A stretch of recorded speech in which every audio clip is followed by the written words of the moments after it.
Here you see the topics that will be covered by this exam. Twice as much material as last time. And of course the material is also more difficult. I will touch upon most of these topics today, not all. And I can't go into great depth for obvious reasons. We don't have the time. And I want to emphasize that what is not covered today does not mean at all that it will not be on the exam. I want to ask your attention for these two key concepts.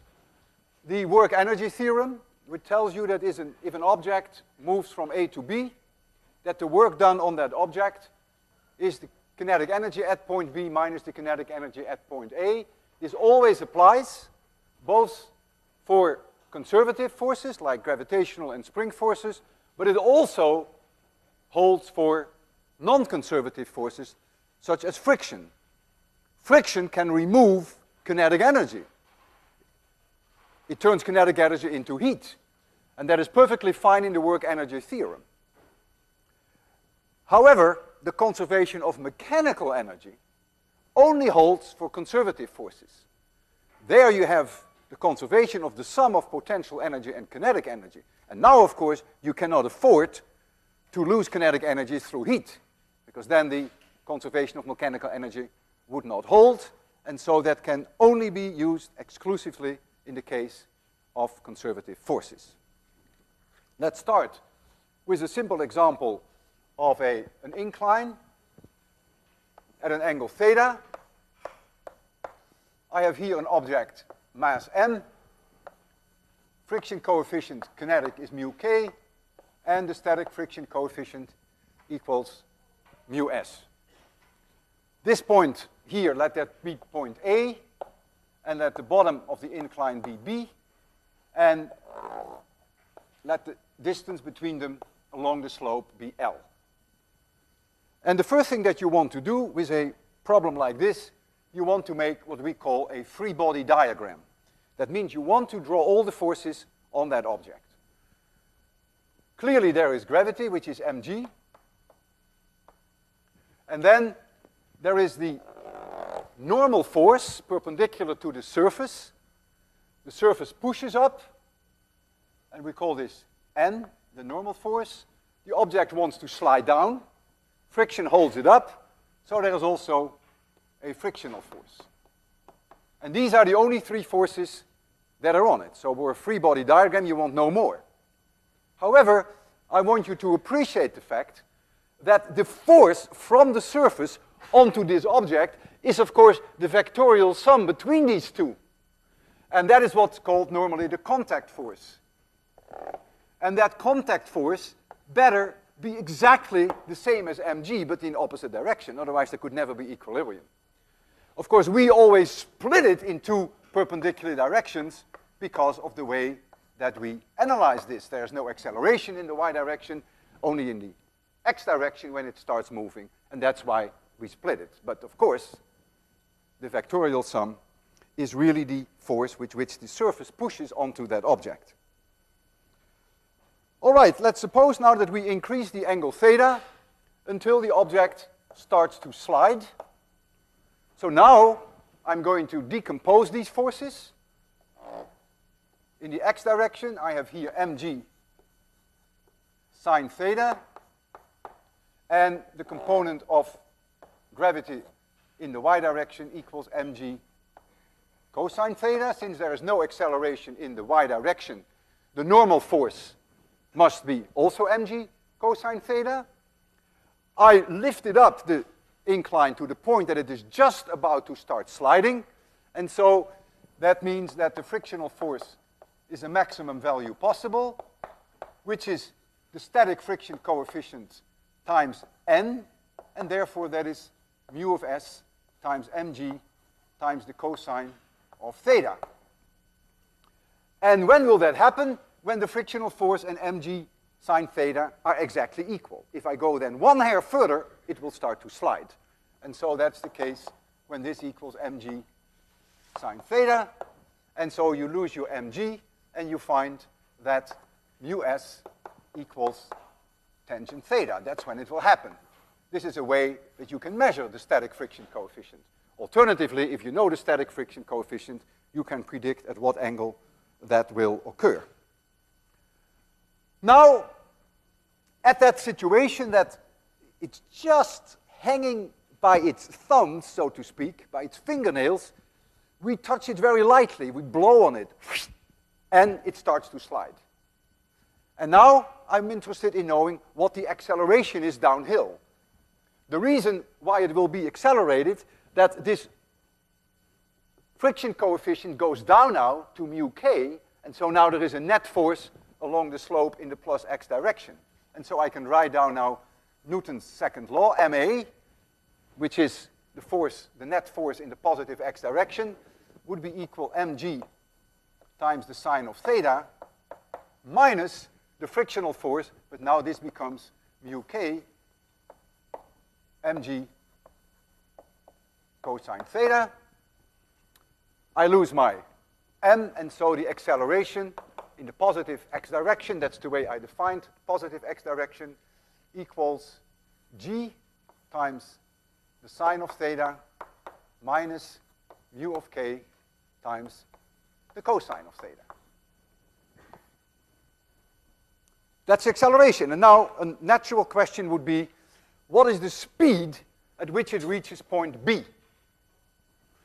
Well, what we would have done early on in the course, we would have said, well, if I know the acceleration, and I know the distance, and I know the initial speed is 0, then clearly that distance L must be 1/2 a t squared, t being the time that it takes to go from A to B. And so t would be the square root of 2L divided by A. What speed would it have at B?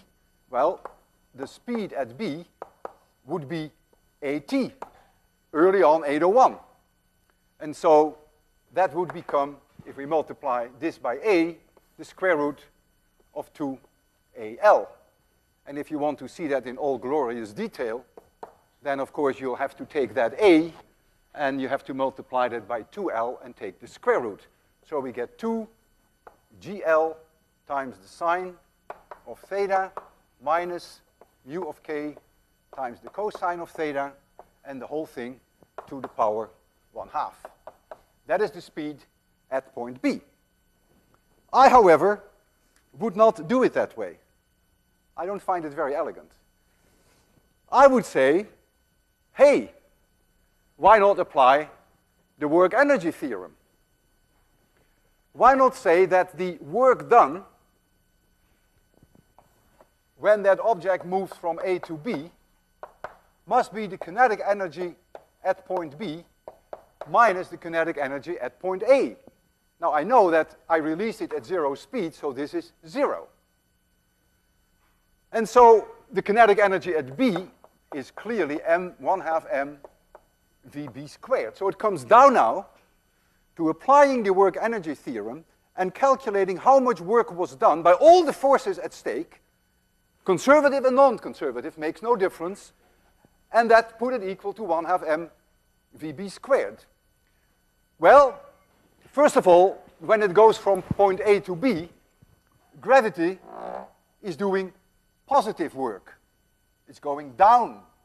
And the amount of work that gravity is doing is plus m gh. But h divided by L is the sine of theta. So this is also mgl times the sine of theta. That's positive work done by gravity. So we have mg L times the sine of theta. That's the positive contribution by gravity. And now we get a negative contribution by friction, because the frictional force is uphill, but the motion is downhill. They're 180 degrees opposite, so I don't have to worry about the dot product, because the cosine of the angle is -1. And so I can ignore the dot and simply take that force, the frictional force, and multiply it by that distance L, but I have to, of course, take the minus sign, because the cosine of that angle equals -1. And so I get L times the frictional force, which is mu k mg cosine of theta. So that's the negative work done by the friction, and this equals 1/2 m Vb squared. And I lose an m. And if you look very carefully, if you're willing to do that in your head, you bring the 2 to the left, so you get 2gl, and then you get the g sine theta, mu k cosine theta to the power 1/2, you get exactly the same result.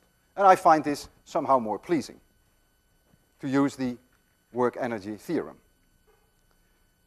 So friction does negative work, it's converted into heat. But that's no problem for the work energy theorem. We know in life that friction takes kinetic energy out. Whenever something is moving, it will come to a halt.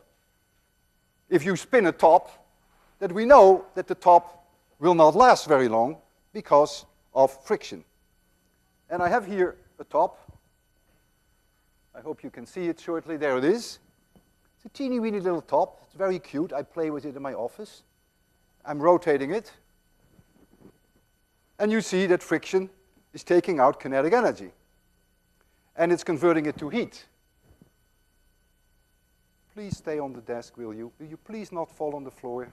Ah, it does. Great. So you see, that's what friction does. Kinetic energy has been removed, and now it has been converted to heat. This surface is a little smoother than the desk, and so I will give it a spin here, so it may last a little longer, but obviously it can't last very long, so very shortly it too will fall over and come to rest, and that kinetic energy will have been converted into heat. All right, so let's continue now on another subject, and the one that I want to talk to you about now is pendulum. I have a pendulum, and the pendulum at time t equals 0, this angle is theta 0, and I know what that angle is. It's 5 degrees, which is approximately 0.09 radians. At that time t equals 0, I give this pendulum a tangential speed. I call it v of b, because I call this point b. It's going to arc. I call this a. So this is a circle, and it comes to a halt, let's say here, at point C. And then this angle is the maximum angle possible, is theta maximum. Let the length of the pendulum, for simplicity, simply be 1 meter. It is small angle approximation. The angles will never be very large, as you will see later when we calculate theta maximum, and so we know that we're going to get a simple harmonic oscillation to a very good approximation. So theta is going to be that angle theta maximum times the cosine, or if you want to be my guest, you can make this a sine. I always work with cosines, omega t plus phi.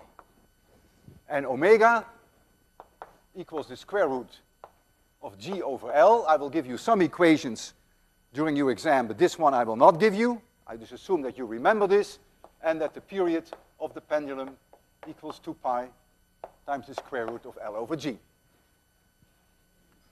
So we know omega, because we know g and we know L. And now a reasonable question is, what would be theta maximum? Well, if we knew this, then we would know what theta maximum is. Because this part here equals L times the cosine of theta max. And so this is L minus L cosine theta max.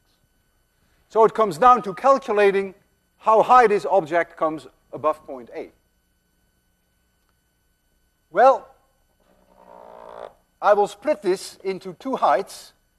This one, which I call h1, and this one, which I call h2. And so the one that we really want to know is what is h1 plus h2. Because h1 plus h2 will be L times 1 minus the cosine of theta max. And so the moment we have h1 plus h2, we immediately have the maximum angle. Now h1 is a piece of cake, because we know that point B, that this object is at B when theta 0 is 5 degrees. So h1 equals L times 1 minus the cosine of theta 0. And you know theta 0. And so you'll find then, if you're interested in numbers, but don't bother if you don't like numbers, for the numbers that I gave you, this is 0.0038 meters. It's only 3.8 millimeters. It's a teeny weeny little bit. It's a large displacement in this direction, but very little in this direction. So we know already what h1 is. So now what is h2? Well, we could now use the conservation of mechanical energy. And we could say, let us call arbitrarily the gravitational potential energy at point A, let's call that 0. And going to apply the conservation of mechanical energy, which means that the kinetic energy at A plus the potential energy at A must be the kinetic energy at B plus the potential energy at B equals the kinetic energy at C plus the potential energy at C. Now the potential energy at A is 0, because we define it that way.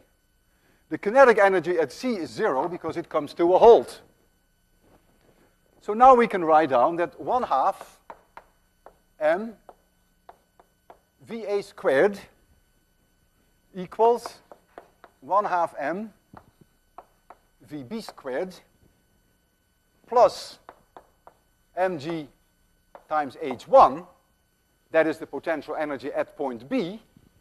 It's higher than this point A, vertical separation h1, and that equals the potential energy at point C, which is mg times h1 plus h2. And if you compare this part of the equation, you see that you lose mg h1, and so you'll find that m VB squared, want to carry the 1/2 for now, we can still do that, equals mg times h2. And so you will find immediately h2 equals v of b squared, which is known. In our case, it must be a known number. I'll give you in a minute what that is. And that is divided by 2g. And this v of b that I had in mind, numbers are really not that important. You don't have a calculator anyhow at your exam. But I was going to give this a speed of 0.3 meters per second in this direction in order to keep the maximum angle quite modest. So I know h2. And now that I know h2 and I know h1, I can go to this equation and I can ask what is the cosine of theta maximum. h2, by the way, in case you're interested in numbers, is about 0.0045. So it is 4.5 millimeters. So it was originally 3.8 millimeters h1, and now h2 is 4.5 millimeters higher. So you can calculate the cosine of theta max. However, I said to myself, if we use the conservation of mechanical energy, can we not also use the work energy theorem? Why not? That should work as well. The work energy theorem tells me that the work done on that object, when the object moves from A to B, equals the kinetic energy at B minus the kinetic energy at A. That is 1/2 m VB squared minus 1/2 m VA squared.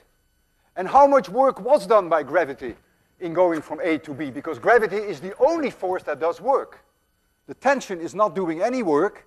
because the tension, which is in this direction, is always perpendicular to the direction of motion. And work is a dot product between force and the direction of motion, perpendicular to each other. So that's 0. So it's only mg that matters, the gravitational force.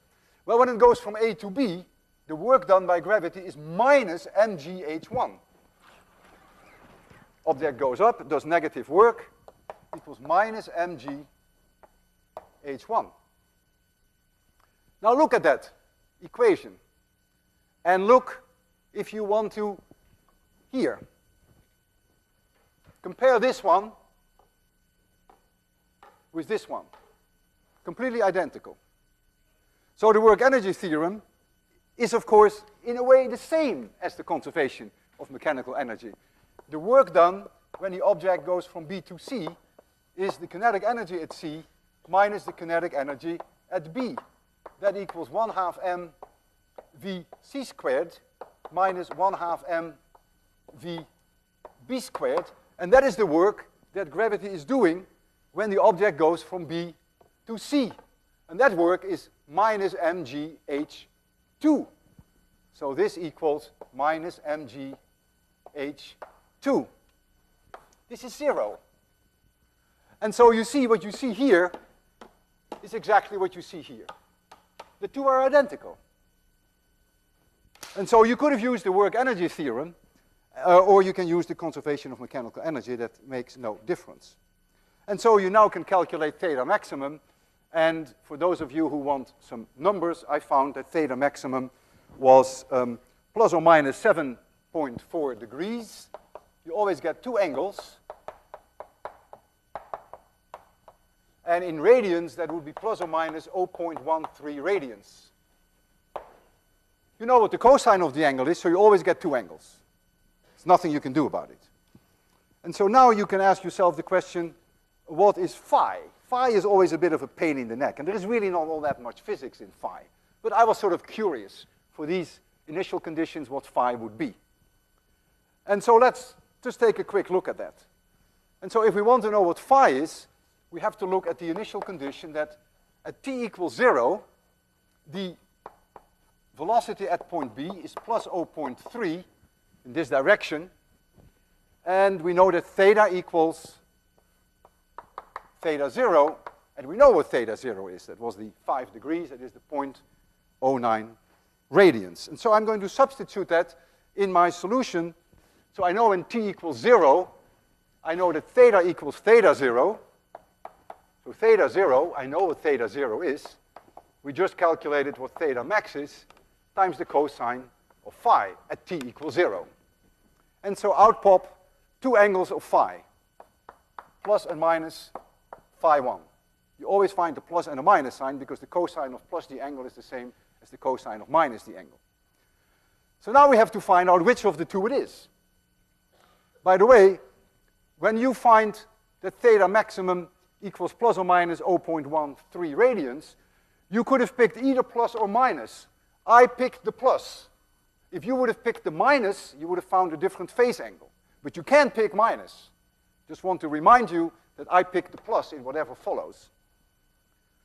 And so now I have to take into account the fact that at t equals 0, that I know the velocity vb. And how does that come in? Well, I take the derivative of that equation there, and so I get that d theta dt, which is the angular velocity in radians per second at any moment in time, but we are going to evaluate it at t equals 0, equals minus omega theta max times the sine of omega t plus phi, but we will evaluate it at t equals 0. What is the theta dt? Well, the theta dt is v divided by L. This is v divided by L, and is therefore plus 0.3. This plus because at t equals 0, the angle is increasing. So it is plus. How do we know it's v over L? Well, remember, we discussed that before. If the pendulum changes the angle by an amount d theta, and if this arc here, I call that ds, and if the length is L, then the definition of d theta, the angle in radians, is ds divided by L. If you divide both sides by dt, which mathematicians cannot do but physicists can, then you get d theta dt equals ds dt, and that is the velocity divided by L. So you see that d theta dt is v divided by L. And so we now have a second equation. We now can solve for sine phi. That gives you again two angles. That gives you an angle phi 2, and that gives you 180 degrees minus phi 2. They have the same value for sine phi. But only one of this will be the same as one of these. And that's the one that you pick. And in my case, for my value of plus 0.13, I find then that phi equals minus 0.82 radians. It is about minus 47 degrees. There's not much physics in the phase angle. What is interesting, perhaps, is to mention that if we had chosen the speed at time t equals 0, if we had given its speed in this direction of 0.3 meters per second, the theta maximum would not have changed. Of course not. But the phi would have changed. In fact, the phi that you would have found would have been plus 0.82. And for those of you who had preferred to use the theta maximum to take minus 0.13, they would have found a different phase angle altogether. All right, by now this top, of course, must be dead like a doornail. So let's just take a look at that. And I can't believe what's going on. Do you understand why it's still rotating? Why is friction not? Holy smoke. The basic foundations of physics are at stake again. And it seems that every time at lectures we seem to have a way to overthrow them. Friction must take kinetic energy out. I'm extremely puzzled. Let's not look at it. I hate this. Things that I cannot explain, I hate them. Let's just not look at it. Let's go on. We can always take a look at the end of the lecture and see what it's doing. By that time, it's got to be dead, right? We can't go on forever. So let's now talk about a spring. What I just did with the pendulum, I can do something similar with a spring. Similar in the sense that at time t equals 0, I stretch the spring a little and I give it a kick, and then I let it oscillate. Very similar to what I just did, but now it is a simpler problem because the spring is exactly one-dimensional. Let this be the relaxed length L of the spring. This is point A. I stretch it to point B. I give it a kick. I will not put in any numbers now. I'll give it a speed VB, and it comes to a halt here at point C. Let the spring constant be K, and we know we're going to get a, so this is at t equals 0, we're going to get a simple harmonic oscillation, x equals x max. This is going to be x max. This is going to be xb, and this is x of a, which is 0. So we're going to get x max times the cosine of omega t plus phi. The same old story. It's getting pretty boring.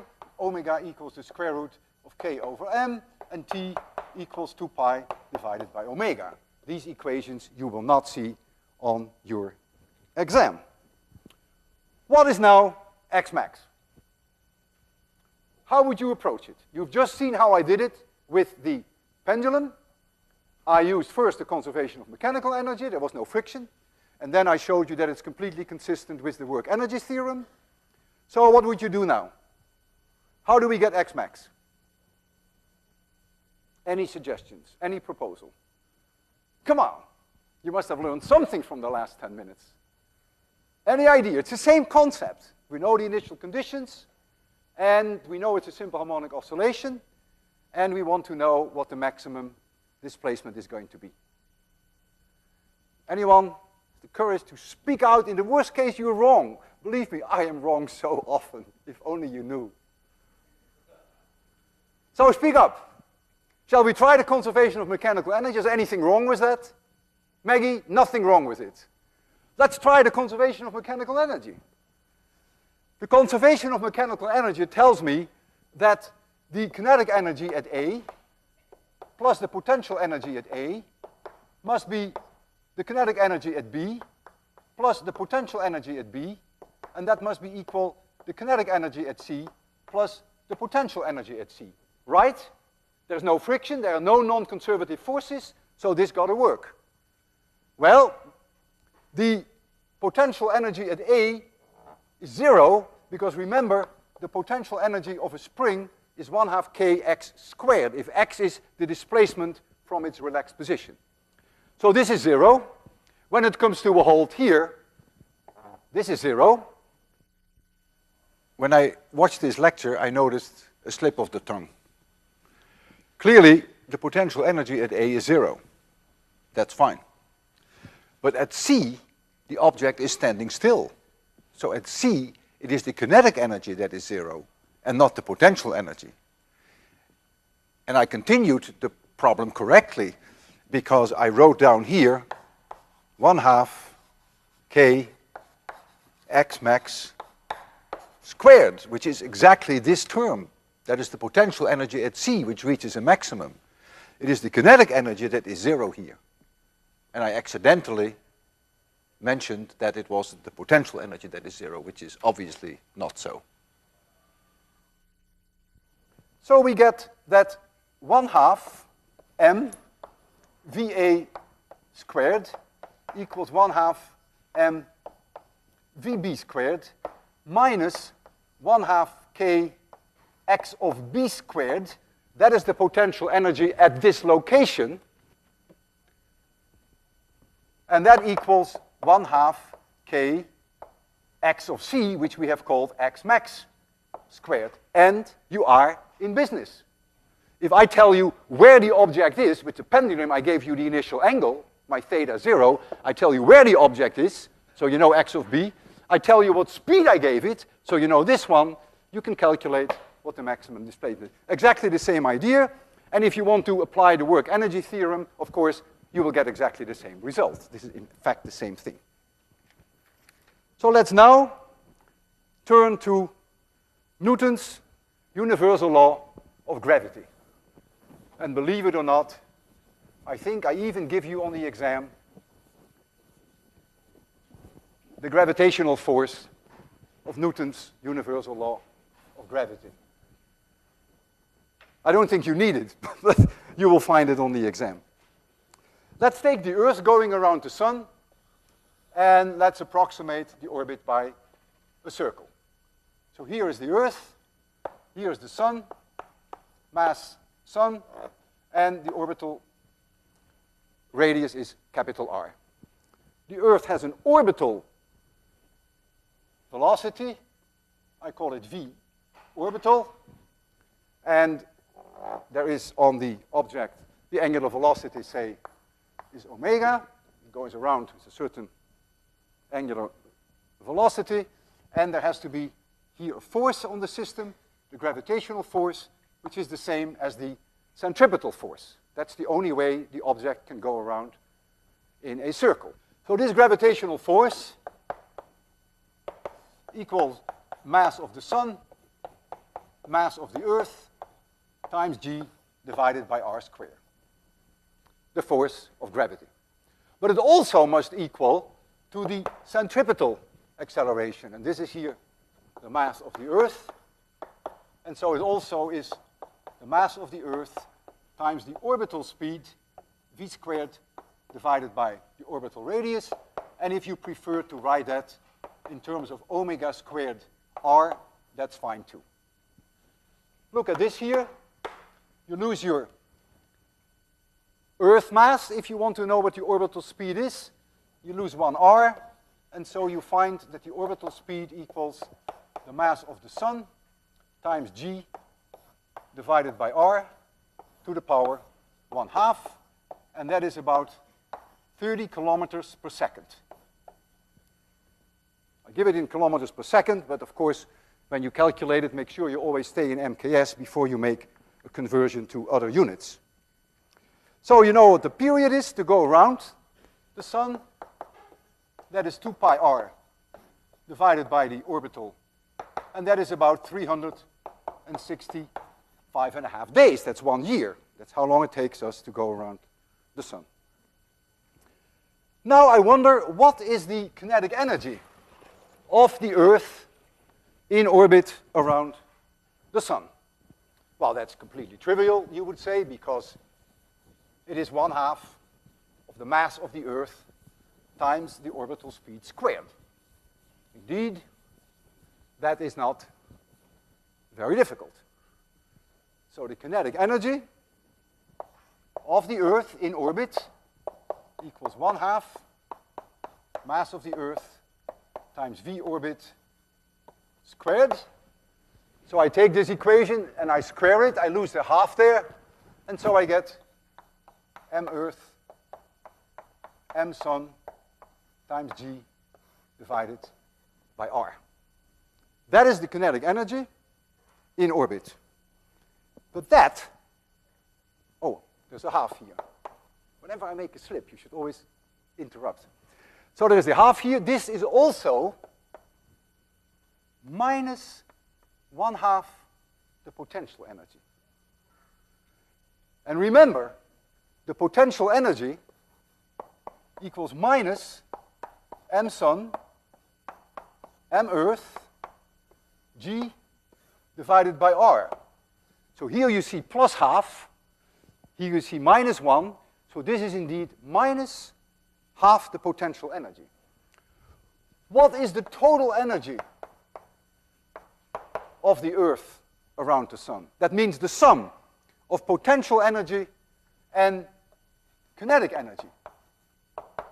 Well, the kinetic energy is minus 1/2 u, and the potential energy is u, and so this is plus 1/2 u. That means it's negative, because u itself is negative. It is also equal to minus k. I just calculated for fun how large that number is. It's a negative number, how large that is. And it turns out to be approximately minus 2.7 times 10 to the 33 joules. Deeply negative. Now, if we get bored and we want to leave the solar system, then we can ask ourselves the question, if we mount a rocket to the Earth and we fire that rocket, how much speed should we give it to get away from the Sun once and for all and never come back? Well, all we would have to do is make the total energy of the Earth 0. So it can cruise all the way to infinity and have 0 speed when it gets there. How can I make this 0? Well, I have to add to the kinetic energy exactly k, because minus k plus k is 0. If I have to add the kinetic energy k, then the new kinetic energy after the rocket burn would be exactly 2k. The potential energy is not changing, because you fire the rocket when you're there, and so you're still at the same position after the rocket fire, and so your potential energy hasn't changed, but your kinetic energy must have doubled. If it hasn't doubled, this doesn't become 0. Aha! But if the kinetic energy has doubled, then the speed must have gone up by the square root of 2, because kinetic energy is proportional to v squared. So the escape velocity that you need must be the square root of 2 times the orbital velocity. And that would be for the Earth the square root of 2 times 30, which is about 42 kilometers per second. So by looking at the energy considerations, you can find the connection between total energy, escape velocity, and make the whole picture internally consistent. We talked for one whole lecture about resistive forces. I still remember the number of that lecture. It was number 12, because it's the one lecture that I worked on it more than on any other, with the help of my graduate student, Dave Pooley, who did these wonderful calculations, these numerical solutions. And so let's talk a little bit about the resistive forces. If an object moves through a medium, air or a liquid, there is a resistive force which always opposes the velocity. It has two terms, k1 times v, this is the speed, this is always positive, plus k2 times v squared, and this is the unit vector of the velocity. It's always opposing the velocity. So this is the magnitude of the resistive force. We dealt exclusively with spheres, remember? And we did some cute experiments. For spheres, k1 equals c1 times r, and k2 equals c2 times r squared. And we did some experiments with corn syrup. And this was a syrup for which c1 was approximately 160, and c2 was about 1.2 times 10 to the third kilograms per cubic meters. I always remember the units of this, because that's always density. In fact, it's always a little smaller than the actual density of the liquid of the syrup itself. This is a more complicated unit, but you can figure that one out for yourself. And so we had ball bearings from an eighth of an inch diameter to a quarter of an inch, and we dropped them in the Cairo syrup. If we take the one for now, which is a quarter of an inch diameter, then the mass of that one is about 0.1 grams. We knew the density of steel, and so you can figure out the mass. Just take my word for it. And so the question now is, if this ball bearing starts to fall, what is the speed that it will achieve? Well, in the beginning, there is only mg on that ball, and a teeny weeny little resistive force. As the speed builds up, the resistive force will grow, and there comes a time that it's equal to mg, and then the object will not be accelerated anymore, and it will have what we call the terminal velocity. And so what are the conditions for terminal velocity? That this term equals mg. In other words, that c1 r v plus c2 r squared v squared becomes equal to mg.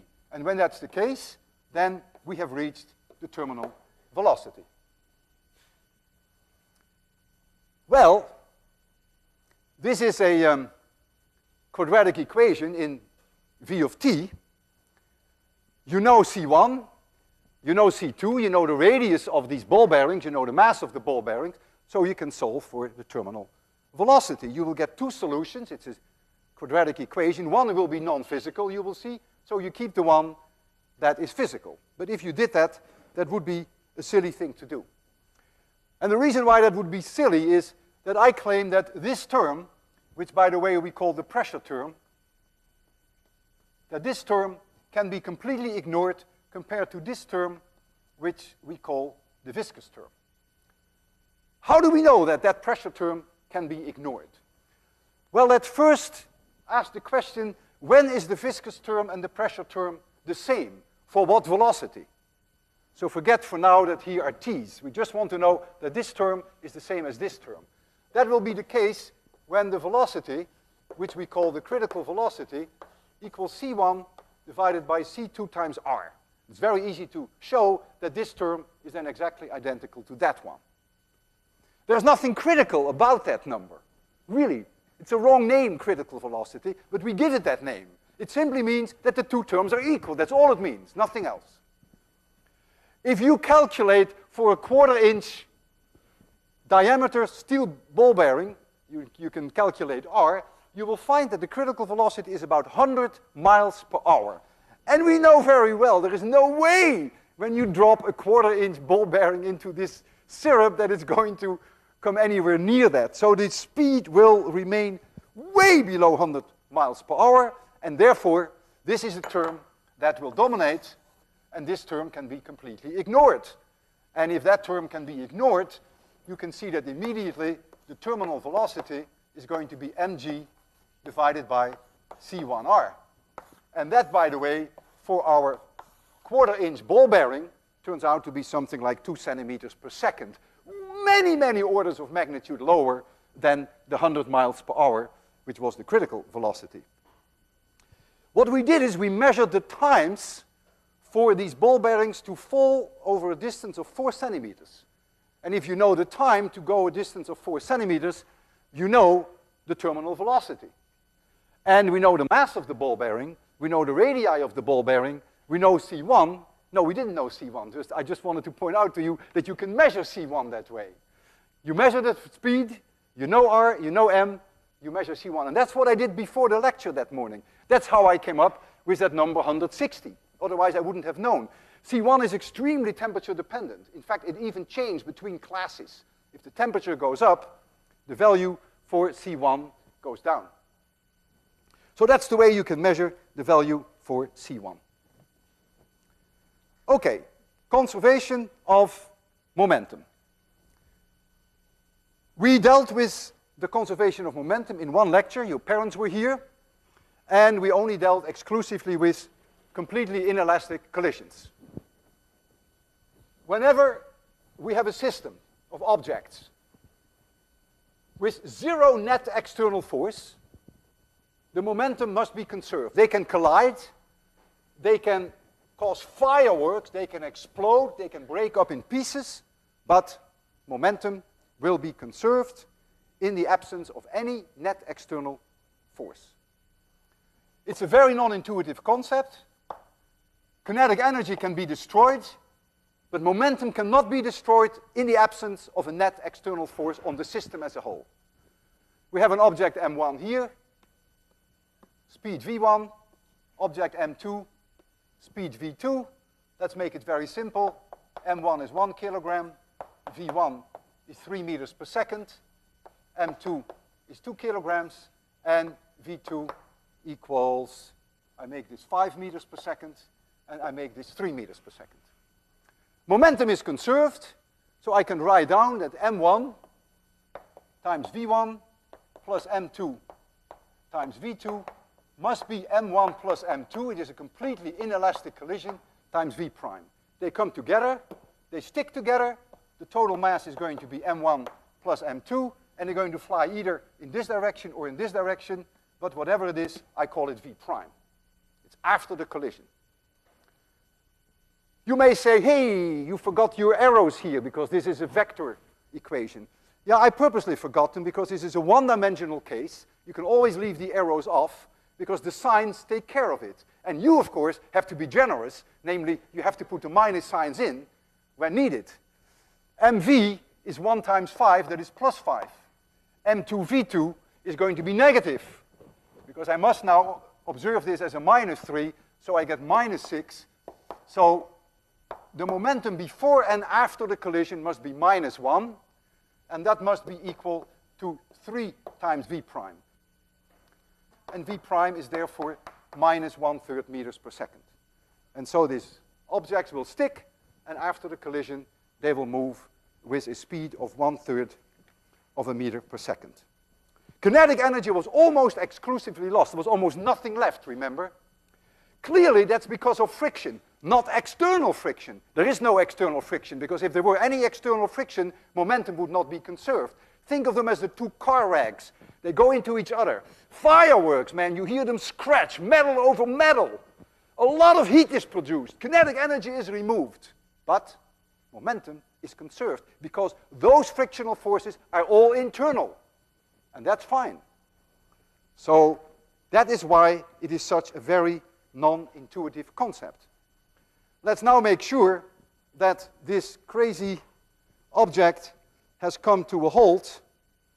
If not, I better not say what I was going to do. My goodness, it's still rotating. Now, I realize that it may cause you sleepless nights, but on the other hand, with an exam coming up, I would suggest you just forget about this. Pretend you haven't seen it. Pretend this never happened. That may make you happier. Okay, see you Monday, and good luck.